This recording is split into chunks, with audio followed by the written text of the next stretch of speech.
Hi, Mary here with High Song Grows, and tonight I'm going to candle the eggs that are due to hatch like late Monday, early Tuesday, that are in my big cabinet incubator.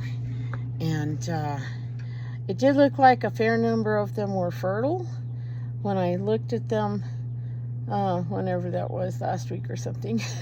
I'm really tired and it's been a long week, so but let's see what we got here. This is my GQF Sportsman, and it does have a hatching tray down here in the bottom, and that's where we're going to set the eggs up after I candle them. So I have a cardboard box. I cut a hole in it, and I have my 2500 lumen work light in it, and we're going to candle these eggs and see what we think. I still need to fix that hole. Okay.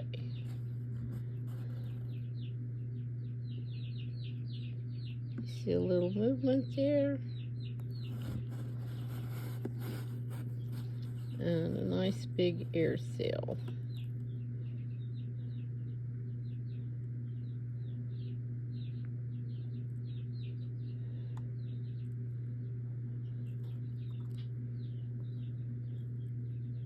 It does look like a chick trying to peck its way into the air cell, but it is hard to tell because this my phone camera is not that wonderful. That one might be the same.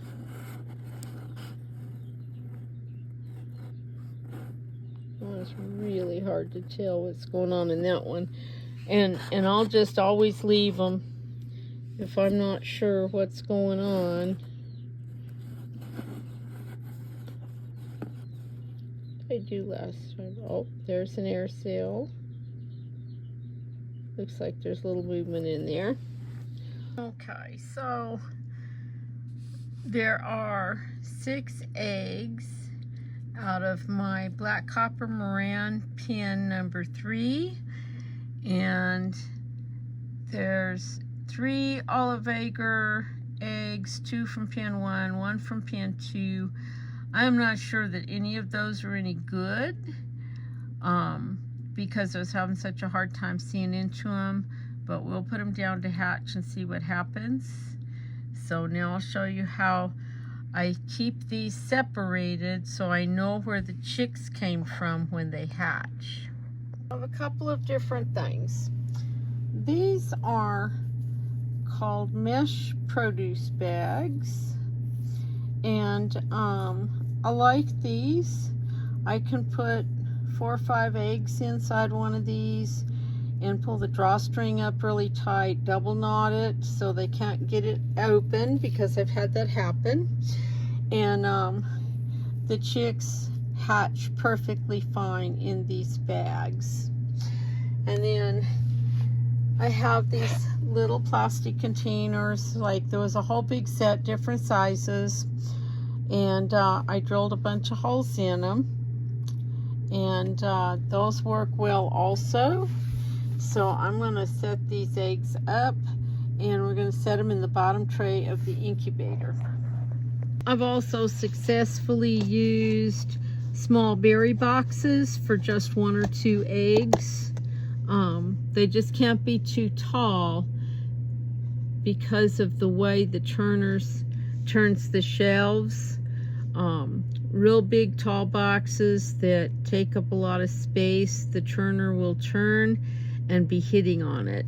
So they've got to be smaller boxes that I can set right down the middle where the edge of the shelf isn't going to hit them. So we're going to put our 1 olive agar 2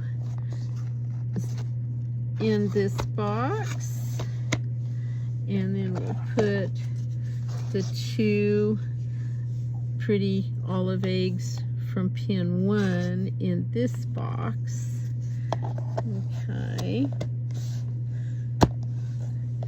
And then I will probably Now, one of the things you can do is you can just set the egg carton in there and let them hatch out. That works too. But I'll show you how I use these mesh bags. Okay, so I'm just gonna take and put about 3, because there's 6 of these eggs, and so I'm just gonna set about 3 of them carefully in the bag, and then I will pull the drawstring, and I will, you see my fingers, I'm going to pull the string around my fingers and around the bag, and then I'm going to take a loop and put that under the string. You can see that. And then I'm going to pull the loop up really tight.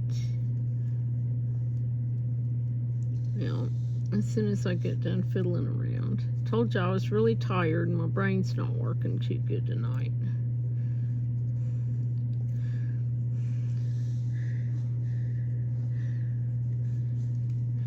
And then I'm just gonna, that should be all right. And then we'll do the same thing with the other bag.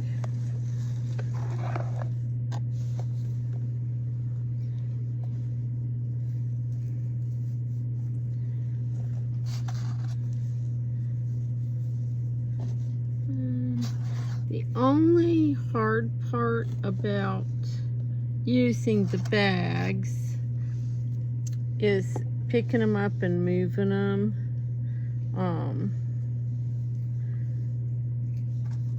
Just because you don't want the eggs to clank around or get cracked or anything at this stage.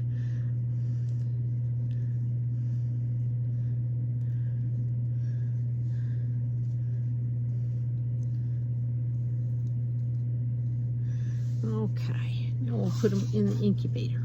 So this incubator has this big tray, and what I'm going to do is I want to just pick up this box carefully and set it down in, and then I need 2 hands.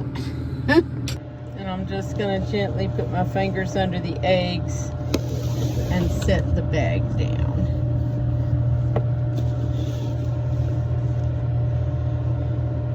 And then do the same thing with the other one. You could put some plastic or newspapers or something in the bottom here to keep it cleaner. This cleans out pretty good. I can take it outside and hose it and leave it in the sun for a day and it'll be all right. I'm going to move the boxes so that they are right in the center pivot of the shelves. So, and we'll see how that looks. And that's about what you get to see when they are hatching. It is not easy to see all the way back in there.